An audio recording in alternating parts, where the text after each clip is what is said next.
any idiot with a sword can go out and try and slay a dragon, but it takes something exceptional to sit down and have conversation and lunch with it, get to know it, find out why it's there. To make it into an ally is what make it into an ally, discover its strengths, discover its power, and learn ways to Alina, to your point, to find out what its assets are. Do you think being disciplined means you have to conquer a piece of yourself? We think there's a better way. On this episode of That's a Great Point, we have special guest Ken Mossman, men's super coach and creator of the I Am program, which is short for Integrated Adult Man. We were honored that Ken came out of sabbatical to join us and share some of his wisdom with us. In today's episode, we covered things like making friends with dragons, taking responsibility for our own world, masculinity, femininity, over-identifying with our work, voting pieces of ourself off the island, and much more. To find out more about Ken and his work, check out the links in the show description. And as always, if you find our content helpful, please share it with somebody you love. Thanks for playing along. Enjoy.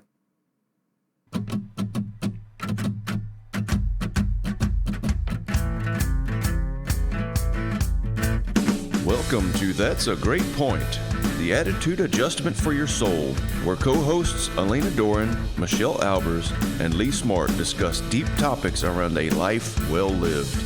Let's start the show. All right, no need to put on our best faces yet. We can just sit and chat for a little bit. Like if you so desire. If not, let's dive into the deepest stuff right off. We'll go right to Ken, what is the meaning of life? 42. I mean, come on. Don't we know that it's 42? Yeah, it's 42. Come on. Chocolate. It's not even a question anymore. 41 has been debunked. Remember back in the day when we thought it was 41? Mm-hmm. So how do y'all feel about introductions? Might be pertinent right now, huh? So ladies, y'all know all about Ken. I've told you much about him. Ken, your name comes up on this podcast very often, just so you know. That's terrifying. So Ken, my co-hosts, Michelle and Alina. Alina is in New York City. She does have a CTI background. Michelle is in Minneapolis. She does not have a CTI background. So we've met through a different group. But anyway, ladies, care to introduce yourself? Let's go in the usual order, Alina. We can go in alphabetical order. Yeah. Hi, Ken. It's wonderful to meet you. Likewise. So much about you. Like Lee said, I live in New York and we met in CTI courses. And that's where I was certified. And I today work with executives on a one-on-one basis and with organizations to detox. Some say, I was introduced this past week as this is Alina, she fixes assholes. So that was the shortest intro I've heard, but it was like, yeah, basically. So helping us get out of our own way, help others get out of their own way.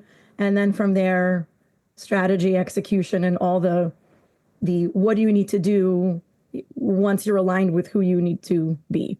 I guess we've already figured out what next week's topic is, huh? Fixing assholes. And we're not proctologists. That's what I was asked. That's it. Are you a proctologist? Well, a corporate one, maybe. Michelle, dear. Yes, dear. Let's hear about you. I am in Minneapolis area. I'm in the Minneapolis area. My background is in yoga and Thai massage and energy work and spirituality and all of those sort of things. I'm about a catalyst for healing, diving into inner child shadow work, trauma healing finding the root causes and really uncovering who you really are and meeting you, like the real you, and being brave enough to show up in the world in that way. That's like, I don't know, my biggest passion is just to stop letting the wounds take over and come into you.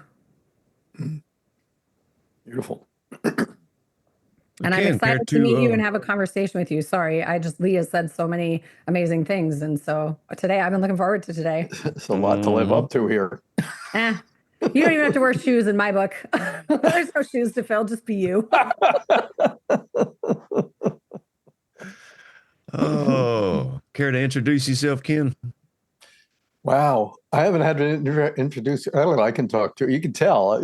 So first of all, start by saying that I'm on sabbatical. I'm almost 6 months into what was going to be actually at the end of the 5-month mark of what was going to be a 6-month sabbatical that has now turned into a full year of sabbatical. So I haven't had to talk a lot. So let's see. This is an interesting question. How do I introduce myself now? Well, I'll start with where I am, upstate New York, right outside of Saratoga Springs. Let's see. What I did before the sabbatical started, from a professional standpoint, was many, many years in the world of coaching. Focused on working with men, led a program, and the once and possibly future leader of a program that I created called IAM, which stands for Integrated Adult Man. Which, interestingly enough, Michelle, based on what you said, we deal a lot with the inner child. That's kind of where we start at the very beginning. So we start with the inner child and then move our way up developmentally to bring back all these different aspects of who we are, the parts of ourselves that we may have left behind. That many of us do leave behind because that's what the culture tells us to do. Let's see, more about me. I have always been, in some way, shape, or form, creatively focused. Whether it was painting and drawing or writing, or lately, I say lately, really, how long has it been now? For the last 16, 17, maybe even longer, 18 years or so. Been making music, which has been really, really fun and frustrating as all get out and magical as well. Gosh, what else to say? Evidently, amongst this group, I have some sort of a reputation. I've been out and about, and I've certainly been out and about in the world of coaching from a training and leading and course design, et cetera, standpoint for the better part of 20, 25, 26 years now. So if you count this year or not, I think it still counts, even though I'm on sabbatical. That's Lee. Am I leaving out any really important pieces? Oh, there's only 1,000 pieces we could talk about. What do we want to talk about today? Because there's so much we could talk about, so many possibilities. I'm curious what's on the top of everybody's mind today. I have so many questions that we could do this for hours. We won't, but we could. I mean, there are so many, start with the basics, but there's so many basics that we could start with. For example, the integrated adult man. Can you speak to what is being integrated? Yeah. Well, going back to I think, Michelle, your intro was such a let's play over there. What's being integrated is all of the different aspects of self. And again, as I mentioned, these parts of ourselves that the language I use, I borrow from the reality TV show Survivor. Parts of ourselves that we voted off of our own island.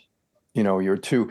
I'll use myself as an example because I grew up often being told that I was too sensitive. Oh, you're so sensitive. You're too sensitive. Blah blah blah blah blah.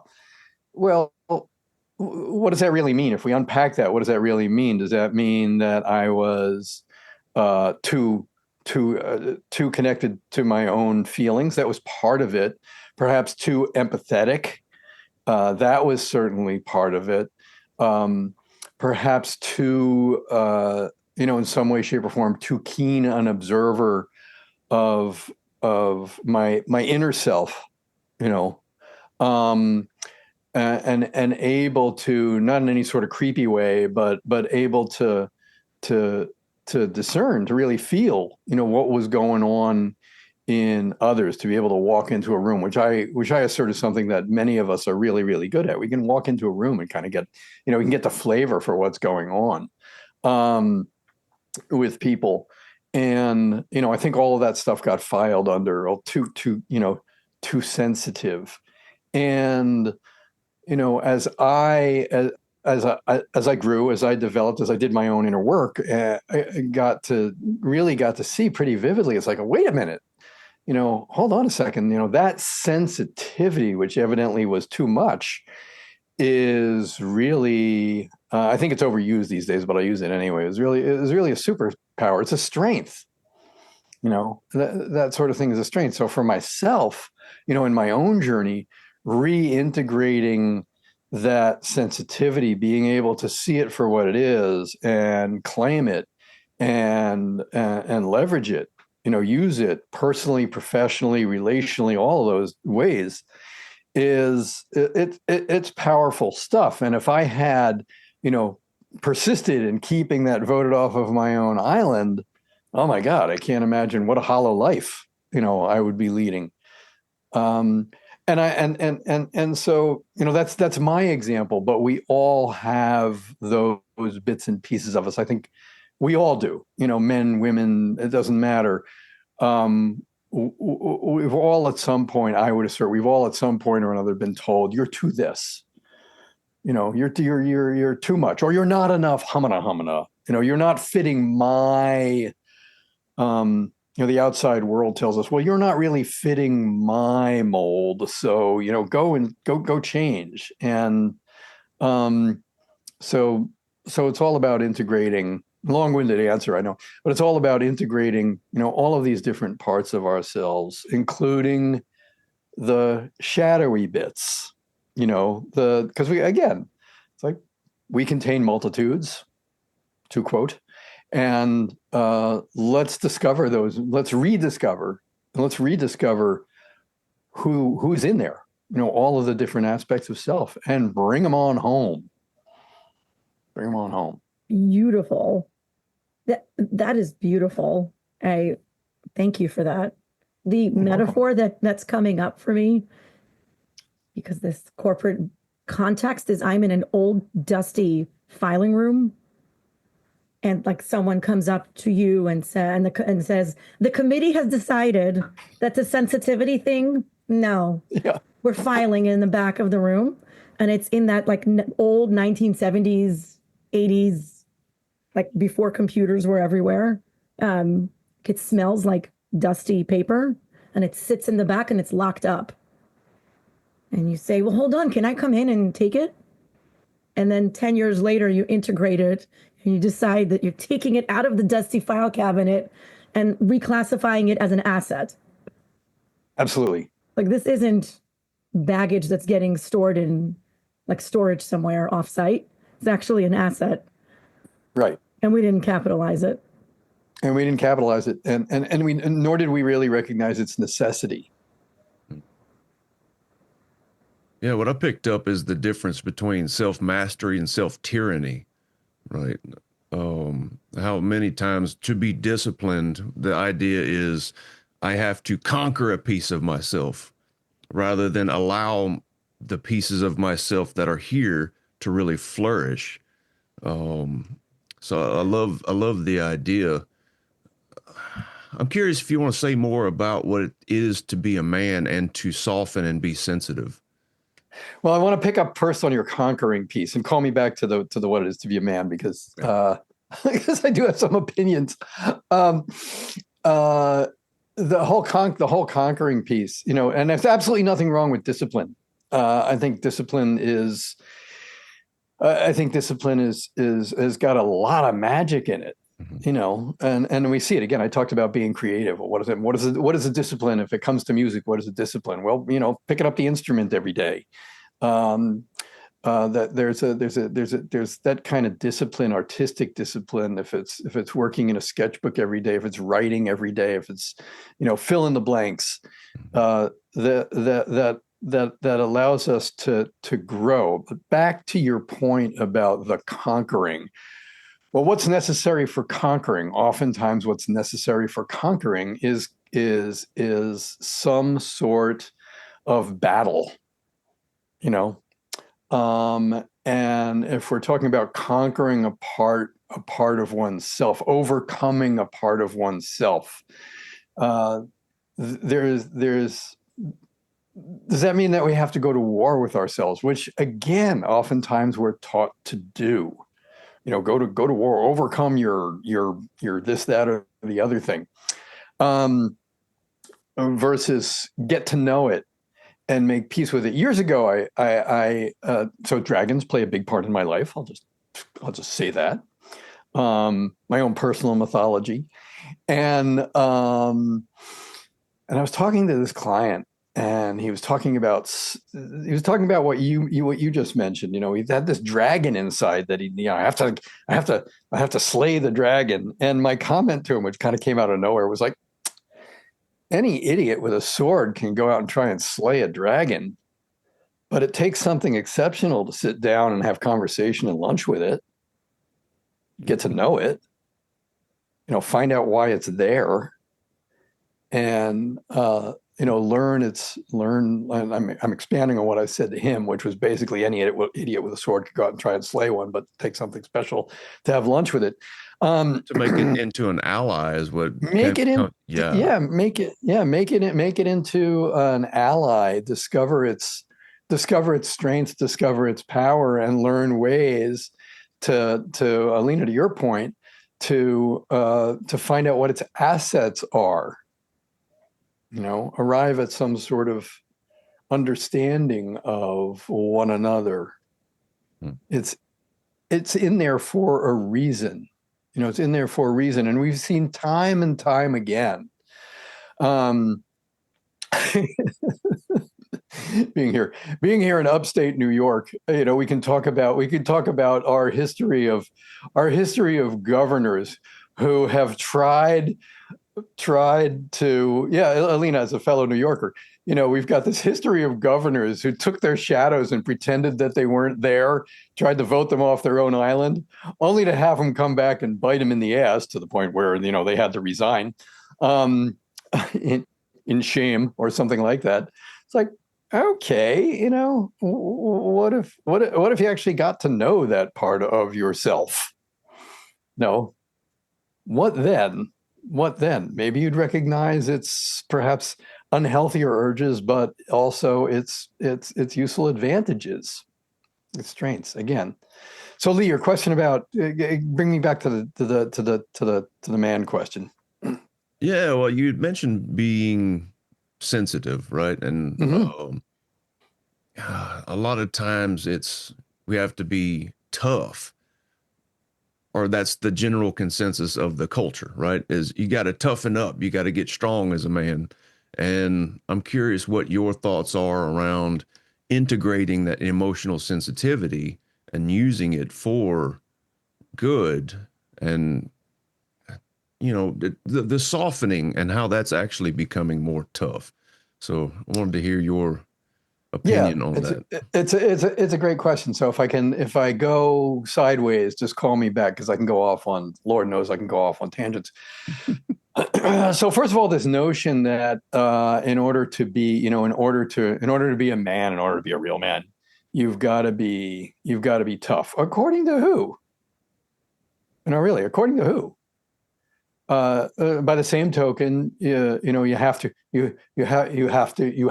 to soften. According to who?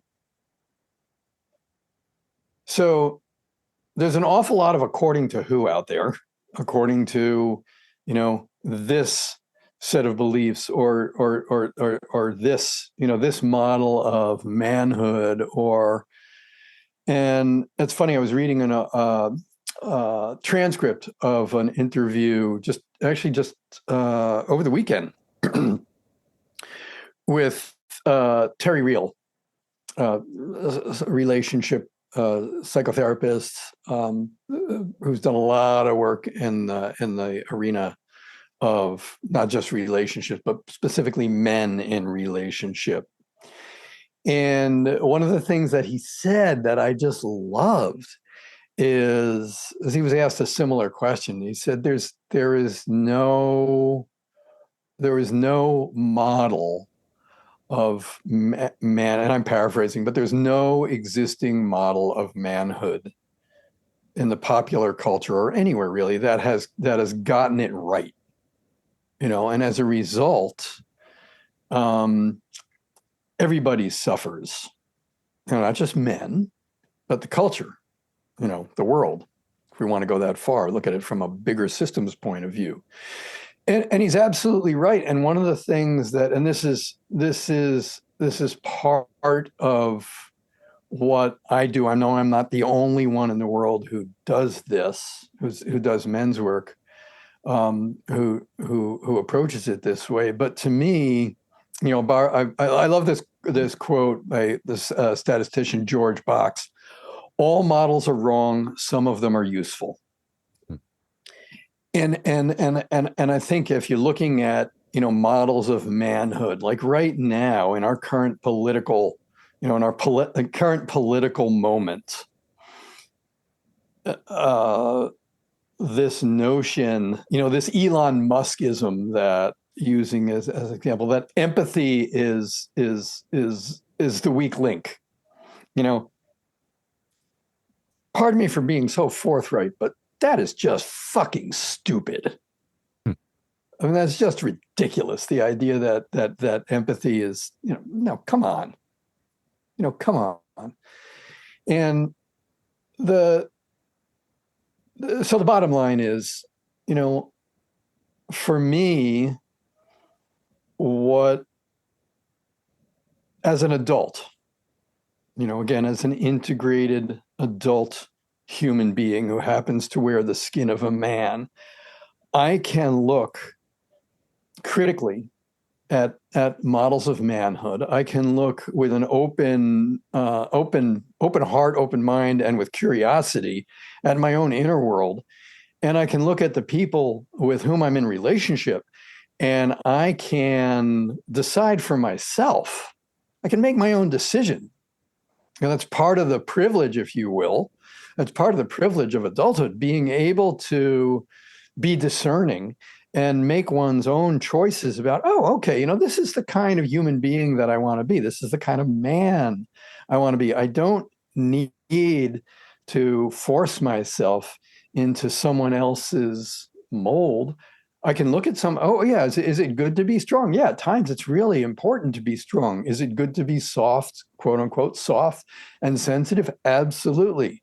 Is it good to be able to have the capacity to observe the world outside and decide what I like and what I don't like and what works for me and what doesn't work for me?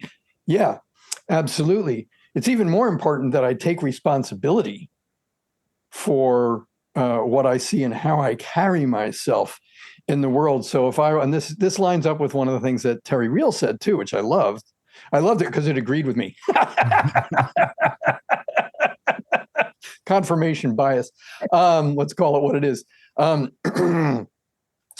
one of the things that he said, and this is also part of my own program, is that responsibility piece. I get to be responsible for myself. I get to be responsible for my relationships. I get to be responsible for my world. And that's a big deal. That's a big deal. So to me, if I were to say anything about what is my model of manhood, or what is that men, quote unquote, real men, adults in general, are people who take responsibility.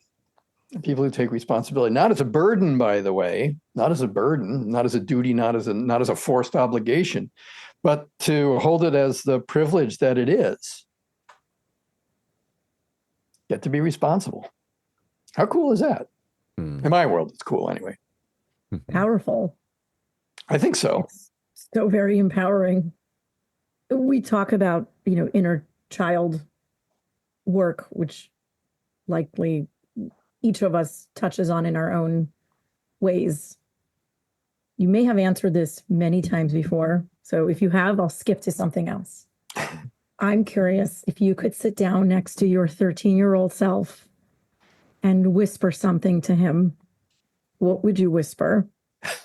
And what do you think? And how do you think he would answer you?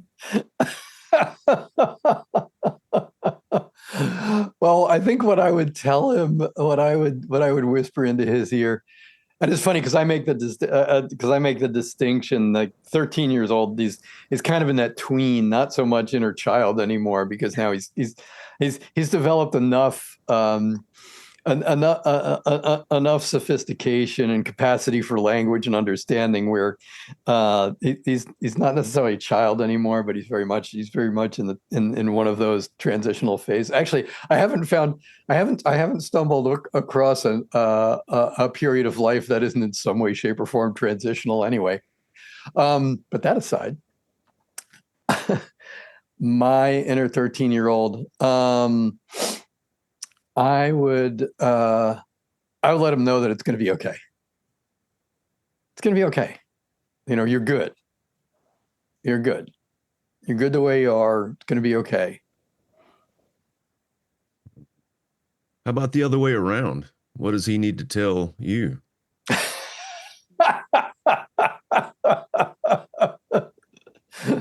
He needs to tell me that I think it would be not so much telling me as asking me, and he'd probably ask me, are you going to be there for me? Are you there for me? And are you going to be there for me? And can I call on you? When things get difficult. Wow. And my answer to him now would be, yeah, oh yeah, I gotcha. Oh, that's a big one. Michelle, you're making me uncomfortable. Why? You're too quiet over there. I know there's so many things, and I don't, so many things. It's messy, but I got a download when Alina asked Ken that question, so I had to write it down because I got an answer for myself. That was kind of nice.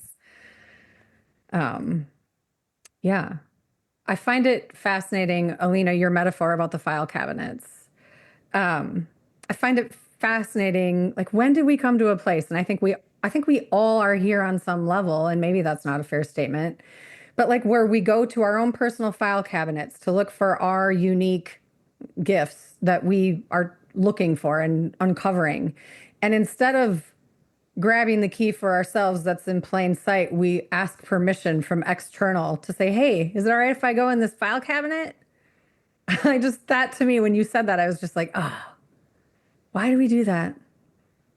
And then it leads to Ken's point about taking responsibility for your life. And the way you framed that makes it not so scary. Like, I find clients when I say, you get to own your life, like, own your life. This is why you're here. That's what you've been telling me. And then that sounds like terrifying. What do you mean I have to be accountable? What do you mean I have to own my life? But when you frame it as a gift and a privilege and you've been bitching all this time about how everybody else is trying to control you. And yet when you're given the opportunity to have your own control, you're like, no, I don't want to do that. That's too much. I just think it's all fascinating. Well, there's that piece of language. If I heard you correctly, Michelle, there's just that little word. It's like, you've got to be, or you've got to own your own life. It's like, no, you don't. Yeah. You actually don't have to. You get to. Yeah, exactly. You get to, and that, and even that elevates it. I know, again, it's another word that's it gets overused. I think we just dropped Lee. Crash. It's overused a lot. This notion of choice, because choice is so subtle, and so there's so much complexity to it, and there's nothing about it. There's nothing in the human operating system, including choice, that is one and done. Yeah, It's exactly. yeah, we're constantly revisiting, and like, this moment has never come before. This moment has now, over and over and over again, and that's so easy to say, and so challenging to in many ways. It's so challenging to stay present to. Yeah. Yeah. Also, it's challenging to not live in hypocrisy too. That's not easy. Oh my God. So hard. So Right? hard. So hard. It's amazing because people who, especially people who help other people, need to keep their own instruments clean. And that instrument, that's a continuous for the rest of your life process, because life will cloud your lenses up and you won't be able to see. And then you'll need to keep cleaning them. It's not a one and done. Like, I went to this program and, oh, I have this Yeah. aha and light bulbs and sparks. All done. All done. No, you're not. No, you're not. Yeah. You're clean today. Keep cleaning. Yeah. Yeah. That's great. Or choose not to, right? It's a choice. Yeah. Or choose Then not to, in the, which case you get to choose the not cleaning tomorrow too. It's that's like, right. The okay. invitation is to be honest. Mm-hmm. If you're choosing not to, then admit it to yourself. Right. I want to sit in my own dung and just stay. I want to change nothing, because, like Michelle was talking about earlier, if I see what I don't want to see, then it can't be unseen. Then I have to do something about it, and that's not good. That's uncomfortable. Mm-hmm. So I might as well just sit in it. Well, even that, the sitting in it, and the notion that, I think this illusion, if you will, that I can avoid change. It Big is one. it's both delusional and illusional, in that, I mean, if you figured out how to slow the march of time or stall the march of time, this natural system that is the body it's going to age. It is going to go through its own changes. I didn't have I drank my water strangely. I didn't have a hiccups a minute ago, but now I do. Okay. Yeah, that's something changed there, as an example. Or I'm creating stress by avoiding the stress that I'm avoiding, some sort of stress, some sort of conflict. That creates change internally. That creates all sorts of strange funk. So yeah, better in my world anyway. Better to find a way to be responsible for all of that. That's it. It's so well put. It's illusional and delusional. Mhm. And if we don't take that control, then we just, we just give our agency over, hand it over, and go in accordance with other forces and people's agendas. Mhm. And then wake up one day, maybe, and look around and say, how did I end up here? I don't like it here. Yep. That's amazing. I'm curious what you were learning about women and femininity through the decades of work with men and masculinity. What am I learning about women and femininity? I'm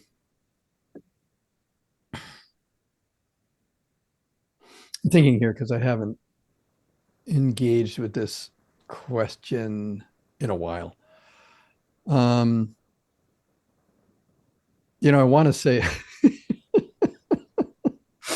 I want to say lots, which doesn't give you a whole lot of information. So I'm looking for more better words. Give me a moment here.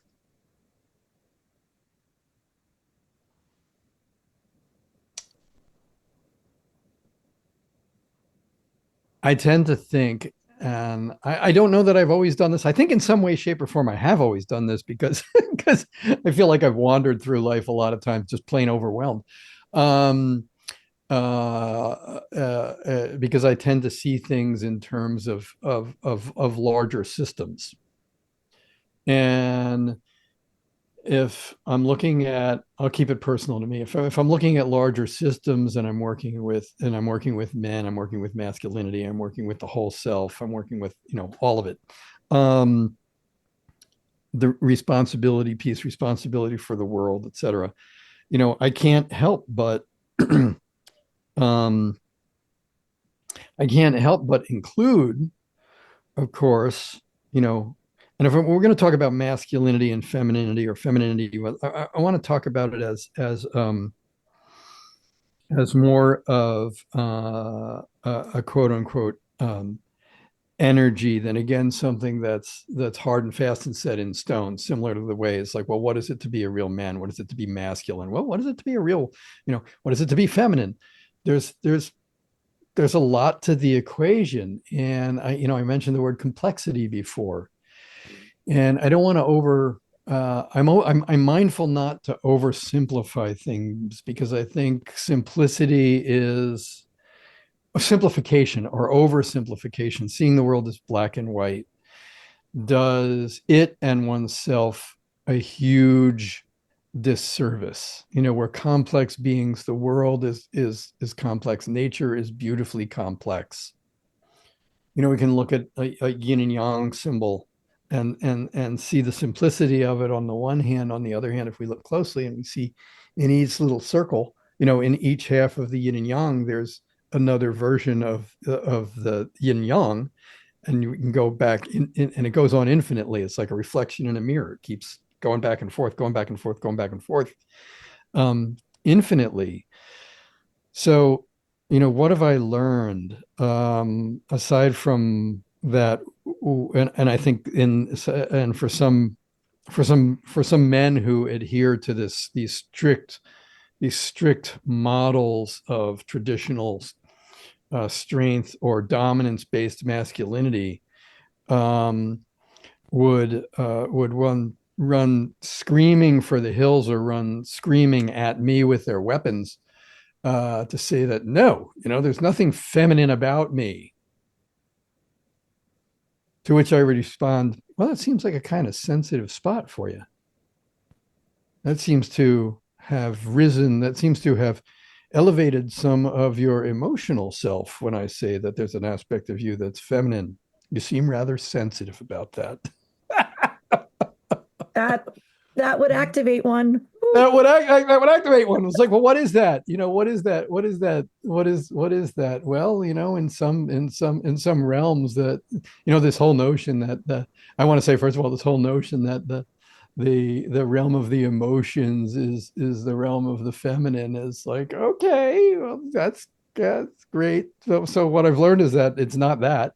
What I've learned is that I think as whole beings, we have aspects of both masculinity and femininity in ourselves. The feminine, dare I use language like this, the sacred masculine, the sacred feminine, which we don't have time to go into right now. But I mean, man, the feminine is a powerful.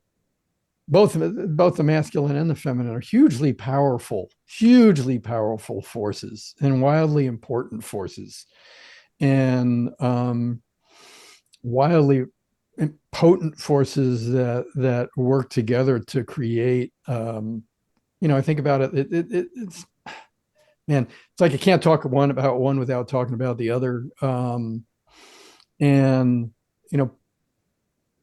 I think.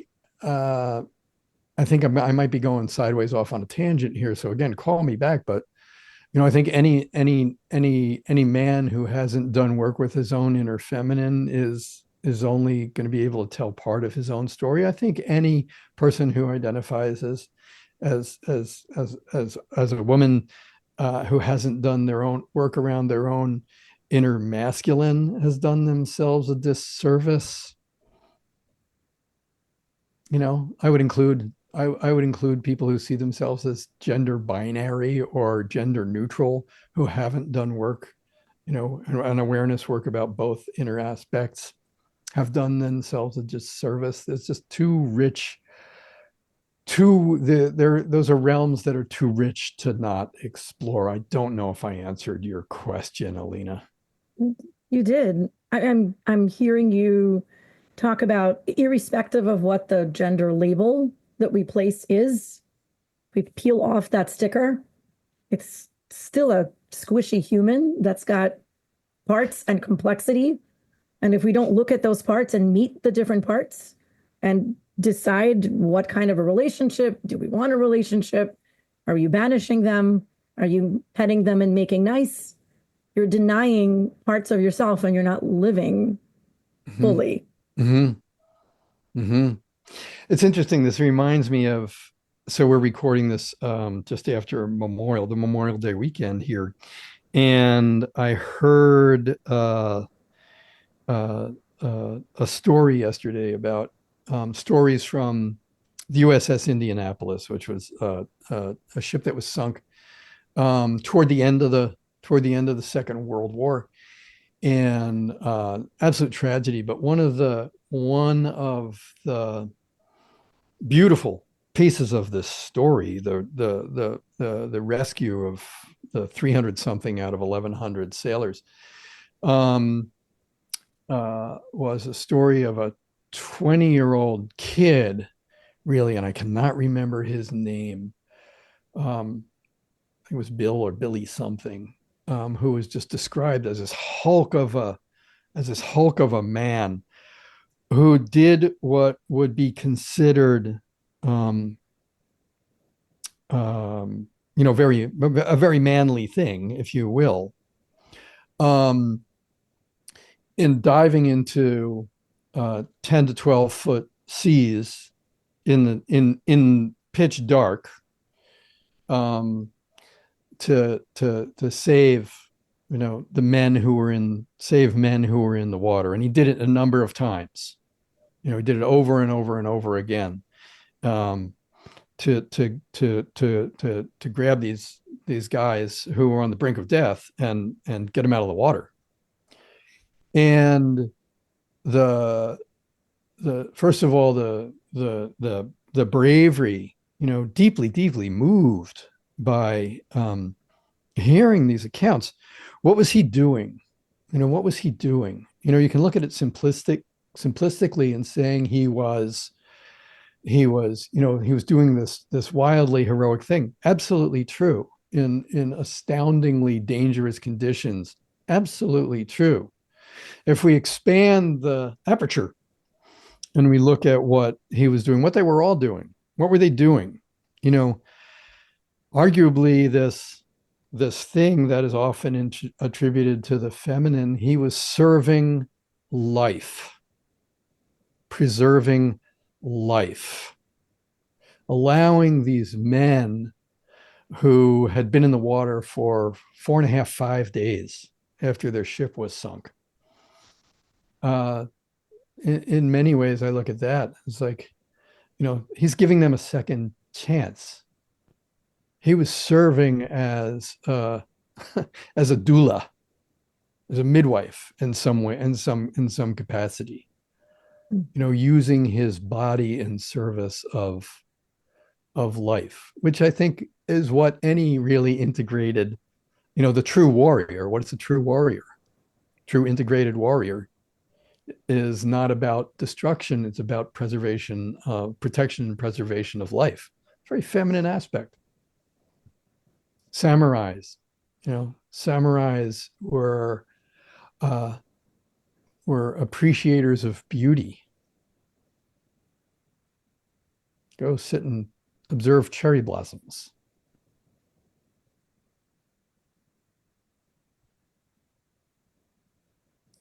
Cool.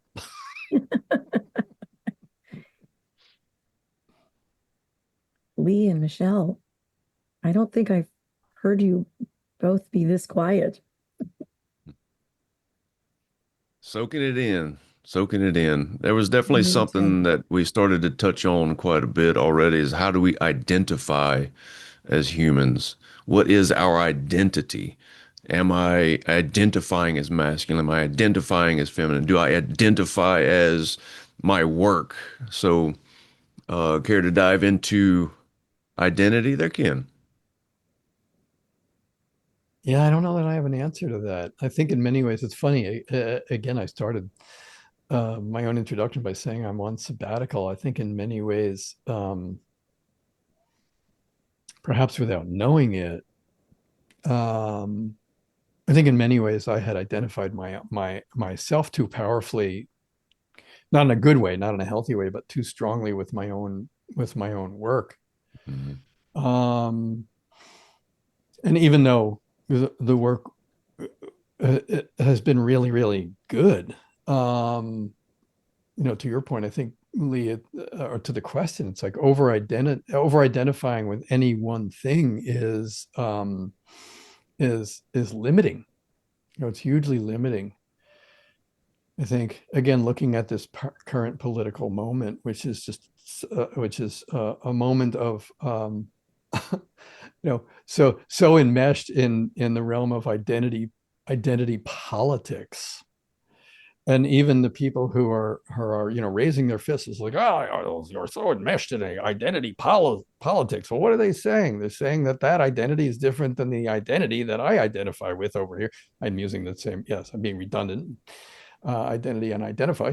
um what are they really saying? It's like it's bad for you to have a different identity in your identity politics than the identity that I have in my identity politics, and I'm really offended by your identity.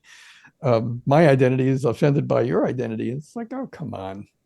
I think identity can be. I think seeking one's identity, is it a bad thing to do? No, it's not a bad thing to do. Getting attached is, I think, rather unhealthy because it denies the fact that we do shift and change as we move. I don't know that it's a really good question. Pardon me, it's a really good question, Lee. I don't know that right now I have a necessarily useful answer outside of, don't do what I did. Um, don't let your over identity with something lead to your own burnout. Whether it's identifying too much as a man, as a woman, as a coach, as a fill in the blanks. Mhm. You know, am I just a dentist? Am I just a guitar player? Am I just a this? Am I just a that? The answer is almost, oh, actually, let me rephrase that. I think the answer is always going to be no. There's so much more. And labels are useful. Again, you know, to quote George Box, uh, all models are wrong, some are useful. I think identities are going to be also, chances are, and getting stuck on a singular identity is going to be wrong. Parts of it are going to be useful. Chances are there is more to that complex equation of who anyone is. Mhm. Those labels sure make filing easier. They do make the they do allow us to have an orderly file cabinet. Yes. or computer desktop. That's right. And now that it's in order and everything is labeled, Yeah, we're good. we're done. All done. We're done until we're not. Yeah, exactly. Yeah. Ken, I'm wondering if you would speak to your sabbatical. I know it might be deeply personal and you can tell me, no, I don't want to talk about it, but I'm curious about a few things. One, what led you to take one? Two, you said you initially intended to do 6 months. Now you're looking at a year. And three, like, I'm just curious about the purpose of it. Like, are you in a pause? Are you on an adventure? Are you doing your own deep inner child work? Are you just like, did it come about organically? I don't know. I'm just very curious about what this sabbatical means to you and the extension and all of that. Yeah. Yeah. So let me, I'm happy to talk about it. I'm happy to talk about it. Uh, and first, I'll give you the bottom line answer. And the honest bottom line answer is like, I don't know. I love that. I don't know, because that's the very it's funny. I was coming to a friend last week. It's like, yeah, I am in the I know what I'm doing is really important in terms of the sabbatical, and I am thoroughly in the I am in the lost phase. Like I am thoroughly lost. I am out. I'm adrift right now. And there's a part of me that hates that, and there's a part of me that really enjoys that. It's like I've always had a certain comfort with ambiguity, but this is as deep as I've ever been in it. And it's like, wow. I I I think there's the wiser part of me is telling me that right now that that thing that you always say about knowing a lot and knowing nothing at the same time. Well, right now, man, you know nothing. Uh and that about my own journey, and I think that feels true. So what led to it was actually identifying that my entire working life, because I've always been from a standpoint of work, I've always been somewhat of an no, let me that's kind of soft pedaling it. I've always been an intensity pig, and and I realized it, thank goodness. Not going to tell you the whole story because we don't have time for it, but came to the realization, it's like, wow, the entirety of my working life, I have been like pushing the rock uphill to prove to my father, who we just passed the third anniversary of his death just last week. Um, I have been pushing this rock uphill to prove to my dad that I am neither lazy nor stupid. And that was unsustainable. I could do it. I could push through it when I was in my 20s, in my 30s, 40s, 50s, even earlier in my 60s, but at the age of 60, 66, when this hit me, it's like, man, I can't do that anymore. My body won't let me. Through conversations with a number of people, including a dear friend and colleague and mentor, one by the name of Dr. Neha Sangwan, who quite literally wrote one of the books, on a great book actually, on burnout. That's where it was really clear. That's where I was. And she said in no uncertain terms, Ken, your body, you didn't pay attention, and your body is telling you that it's shutting down. Your systems are shutting down, which was true. And there were a lot of symptoms happening, and it just became really, really clear that it was time to stop and reflect and do something that wasn't work. And one of her observations I'll share also was that, in the work that I was doing, which is the kind of work that certainly all four of us do, we give a lot to other people, and we reflect, what we're seeing in other people that perhaps they can't see in themselves, and it's and oftentimes do really deep healing work.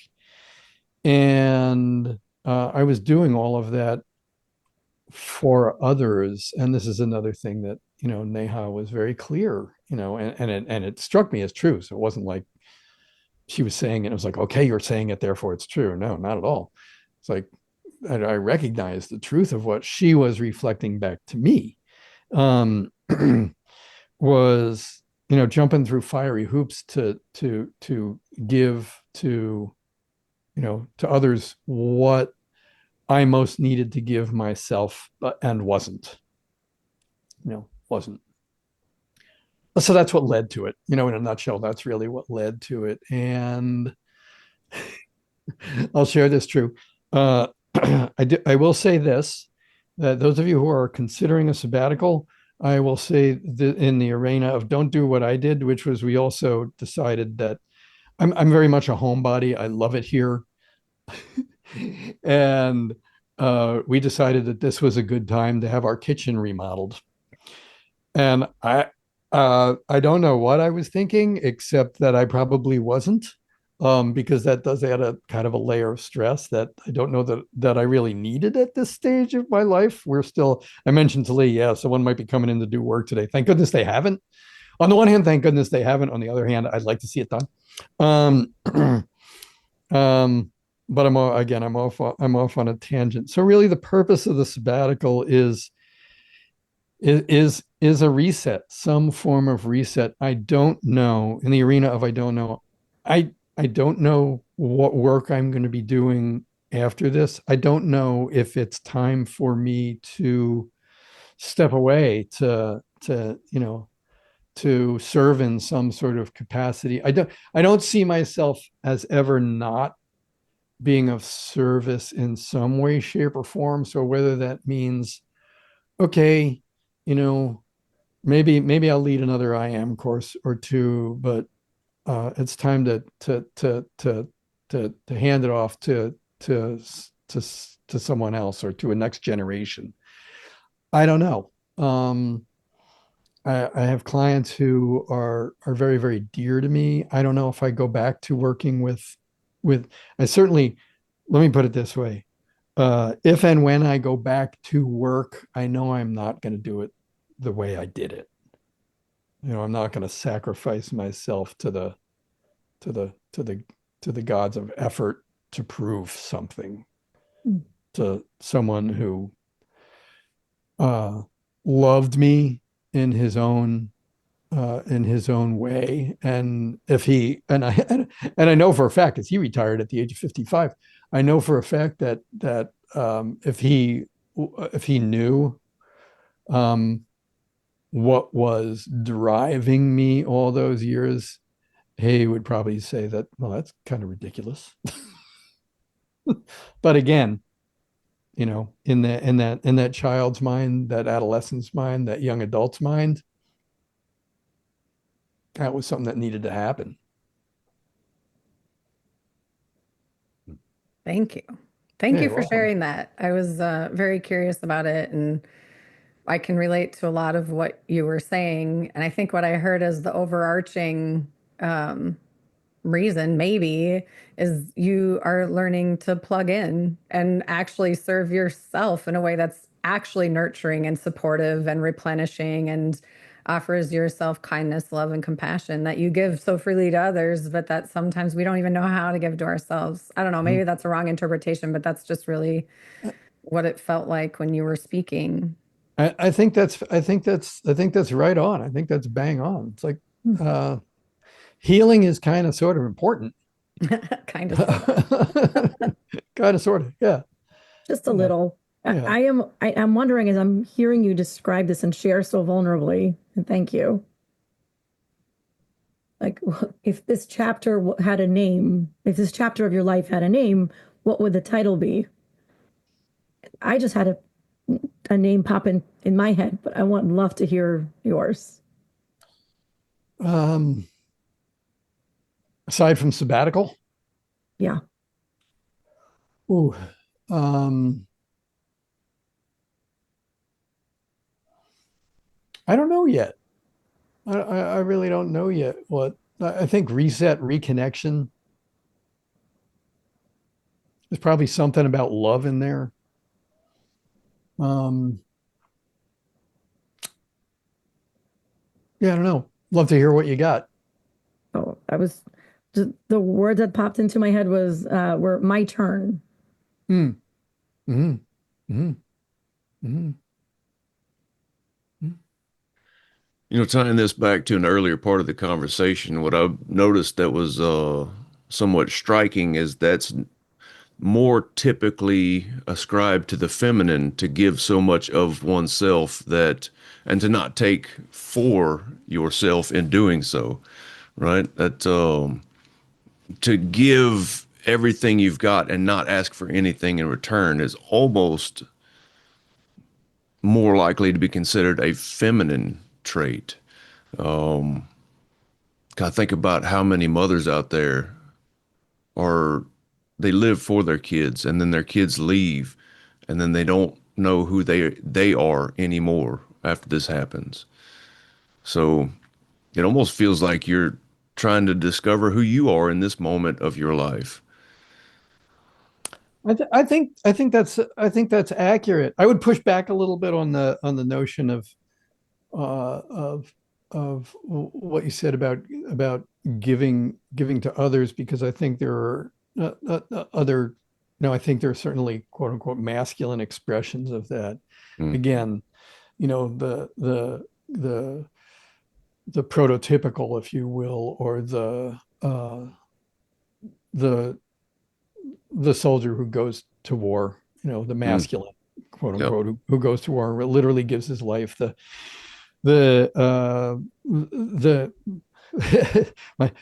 my fellows in the realm who happen to be guys in the realm of burning themselves out to put food on the table, working the ridiculous hours, doing the corporate death march, or the business owner death march for the purpose of feeding their family, much to their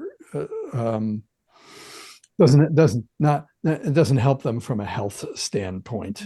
Let's put it that way. So I think there's expressions of it. I think there's expressions of it across the board, but the idea of living for the sake of something else. Again, I think that's something that the culture encourages, that our culture encourages across the board, whether it's bringing home the bacon, raising the kids, XYZ, this notion, even this notion that starts from a good place. And this is one of the things also that we talk about, that comes up often, used to come up in coach training rooms, comes up in often comes up in work with clients, comes up in the I am program, comes up all the time. It's like this notion of 'tis better to give than receive.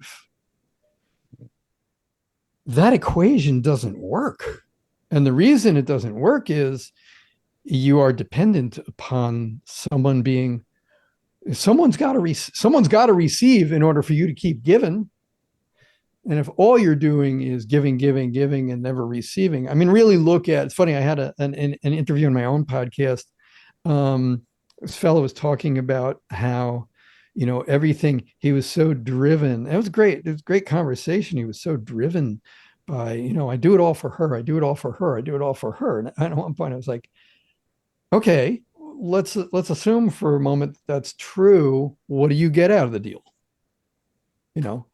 And again, is that a bad place to come from, this generosity of heart for one's beloved? Absolutely not. That's beautiful. There's a lot of magic in that, but it's an incomplete equation. It's an incomplete equation. If I'm giving to you because that fulfills me, I'm giving to you generously. I'm giving of my heart, my soul, my body, my etc. I'm giving all of this to you. That's fulfilling for me. If it wasn't fulfilling, you wouldn't be doing it. You'd be miserable if it wasn't fulfilling. So it's really important to look at this notion of, and we're taught also, if someone gives you something, receive it graciously. Even if it's a compliment. Hey, those are great shoes. Oh, these old things? It's like, huh? It's like, no, just say thank you. Just say thank you. I think I took us off in a weird direction. So I wanted to. No, I like it because to not receive actually diminishes the other person's ability to give the gift of giving. Right. Mm-hmm. Right. Exactly. Even if all you loved about the gift was the wrapping paper, my God, love on that wrapping paper. Say thank you. Absolutely. And you were just talking about generosity a minute ago, and right, what is it feeding in you? There must be something that you're getting out of it to continue being generous. And much like any virtue, generosity can be a deflection tool as well. Absolutely. Let me keep being a giver and slap on the label of a giver so that I am always good and virtuous and I don't have to look at my own shit. Because Right. I am a Attention. giver and I'm good. Don't you see how generous I am? Do not Yeah. question my goodness. Yeah, it could be. Yeah, it absolutely could be a brilliant tool of deflection. Does it create good things in the world? Absolutely. Absolutely. So it's always important to I love what you brought in there, because it's just like, okay, is there a shadow side to generosity? Yeah, you bet there can be. Absolutely. Every Abs- side, right? every That's side. the Yeah. yin and the yang and the complexity of the world that you speak about so Yep. beautifully. Can't have shadows without light. Yep. Can't have light without creating shadows. It's the way of it. I love it. I love it. The word intimacy just popped into my head. I'm not sure where I want to go with intimacy, but there's definitely that piece about intimacy. There's things about, you know, being vulnerable to start with, to create the safe space for other people to be vulnerable with you, to where we can actually see each other and know each other. I see, looks like you already had something pop into your head. So take it away. I was wondering where you were going to go. I'm not. I wasn't sure where I was going to go. I'm just, I guess what I'm wanting to hear is your opinion on, or what you teach around intimacy.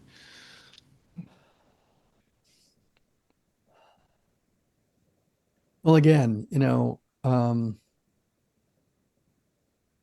such a man, intimacy is such a it's it's such a complex equation. I use that language again. I think intimacy is such a complex equation, and it's something that, again, I think if we're all honest with ourselves, um, something that we crave as humans. We're social creatures. Um, if we don't have intimacy, there's something happens.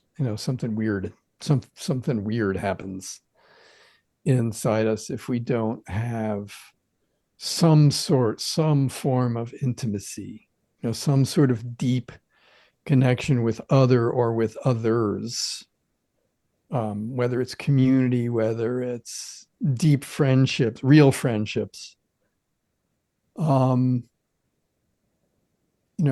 There's no shortage of statistics about men and loneliness right now. There's no shortage of information about the impacts of this kind of pseudo intimacy that happens in our digital age. With I know that from what I've read, there's damage across the board.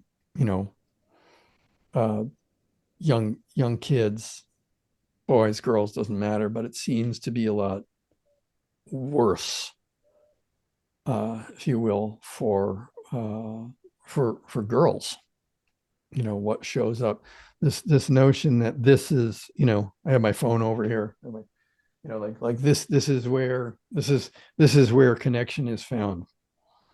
It's like that's where ersatz, a cheap version of connection might be found, but it's not there's not there's very little in there that's real. you know um I think it's wildly important. It's something that, um I think we need to be talking more about, in general. And we don't have to necessarily frame it as intimacy, because intimacy is, language wise, it's too easily in our world anyway, it's too easy to conflate it, intimacy with sex. Sex continues to be, I mean, for for many, sex continues to be a great place to hide from intimacy. Mm. Which Yeah, is just a quick little insert. When I made it back from the latest leadership retreat that I was in, I realized that my wife and I had been using sex as a substitute for intimacy for quite some time. So we started to connect on a deeper, more intimate level since I made it back from that, and I didn't even realize it was missing in our marriage, right? Until we started to. It was one of those things that's like, oh man, that's possible. We can connect on that much deeper of a level and not have to have sex to do it. hmm, hmm, yeah, yeah, absolutely, absolutely. And again, that let's don't want to bash sex because let's face it, sex is good. On the one hand, on the other hand, it's really, again, from a looking internally standpoint. And I think you mentioned this when you were teeing up the question, Lee. This I just lost my thought. Let me see if I can get back. Hang on. That one's was probably the smartest thing I was going to say, or not. But the bottom line is that, intimacy. Oh, you mentioned going first. You mentioned going first. And bringing some of this full circle back to some of the conversation earlier about men and masculinity. Going first can be a really scary thing because there's always the potential for rejection. I really want to connect at a deep level. I want to talk about something besides the game. I want to talk about something besides sports or politics or etc. I want to connect with you heart to heart. I want to talk about some of the things that are challenging. I want to talk to you about, what's magical in my world right now. I want to talk to you about what's troubling in my world right now. I want to know that I'm seen and heard. And I want to see and hear, you. That's risky. That's risky stuff. Why is it risky? I don't know. I think we've made it again in this technological moment. To say nothing of this divided moment, politically divided moment. I think we've made it a lot harder than it needs to be. And if it's something you're looking for, as terrifying as it might be, go first. Go first. I think in talking about the giving and the intimacy, I just keep hearing the word reciprocity. And I wonder, to give without being received, that's not a gift. To be intimate requires more than one person. And to have it be received and the reciprocity there, that is vulnerable and beautiful and magical. It's almost like an infinity loop where it's like it can go, it has so much more energy than just like, oh, here's a gift that's now unreceived and it just falls and it's gone, And intimacy can be giving a gift and receiving. And it can be both giving, receiving, and intimacy. I just think intimacy is such a great word. And like, to your point, sometimes it's just everyone hears intimacy and they think sex. And it's like, sometimes sex is the least intimate thing you can do, Mm-hmm. Mm-hmm. It's intimacy is it's a virtuous cycle. Yeah. Yeah, I would agree with that. It's a virtuous cycle. And I think part of that cycle, part of that infinity loop is also, and Lee, I think you brought this in, it implicitly, if not explicitly, you were on this retreat. What were you doing on the retreat? Well, I know which retreat you're on, so I know a little bit about it. On the one hand, on the other hand, it's like, oh, okay, key piece here. I actually did recorded a course on intimacy, and when I went back and looked at it, I realized how inadequate it was. Um, that I needed to go back and take another look at it to perhaps reproduce it. And should I decide to go back to work? But as part of that equation, I think it's wildly important to look look at myself again. How is my relationship with myself? How well do I really know me? How intimate, if you would, how intimate am I with the core of me?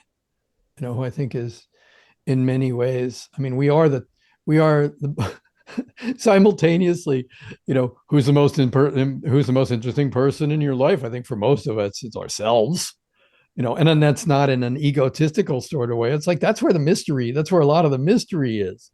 Um, and if I'm unwilling to dive into the mysteries of me, then chances are really good that and I notice I just kind of petted my heart when I said that I'm not going to become really good at connecting over there if I'm not connecting over here. That's part of the feedback loop. Yeah, it starts within. Like leadership starts within. It has to be understanding ourselves and being honest with ourselves and unblocking ourselves and doing the hard work and keeping that instrument clean.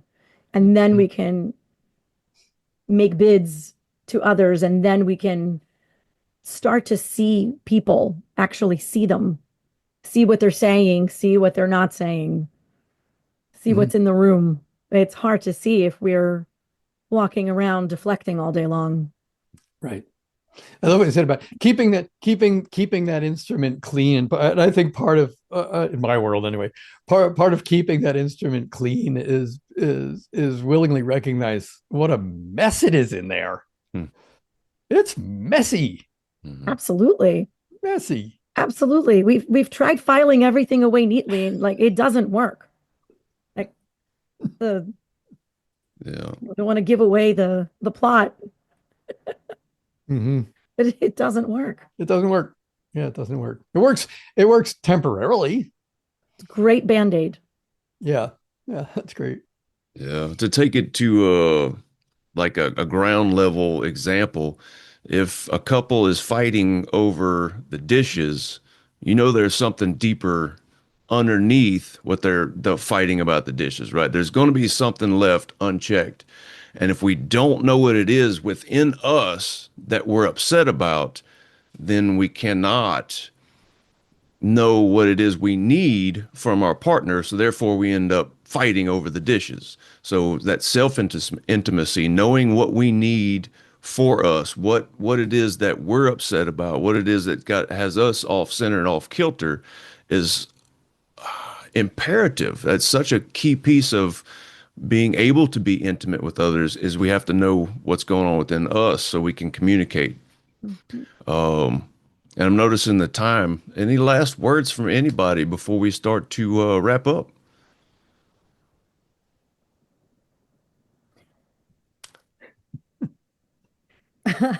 Good eyebrows, Lee. Very, very well. Very well played.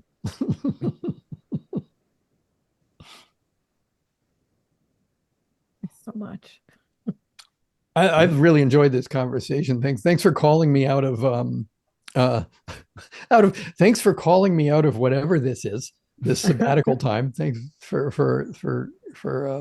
this conversation. I appreciate you so much for coming out of sabbatical to do this. I feel privileged that I'm really glad you did. Yeah. It was a great conversation. Lovely to meet you and engage in this way. Give, receive, be intimate, reciprocity, all of it.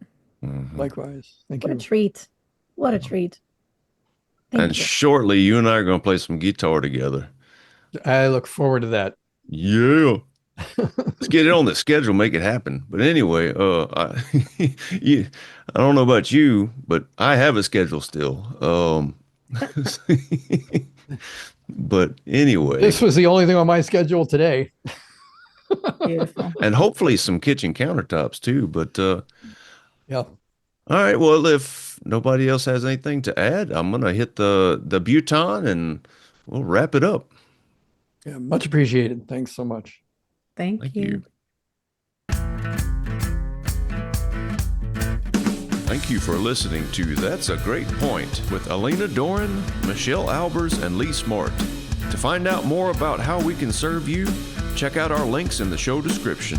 Thanks for playing along.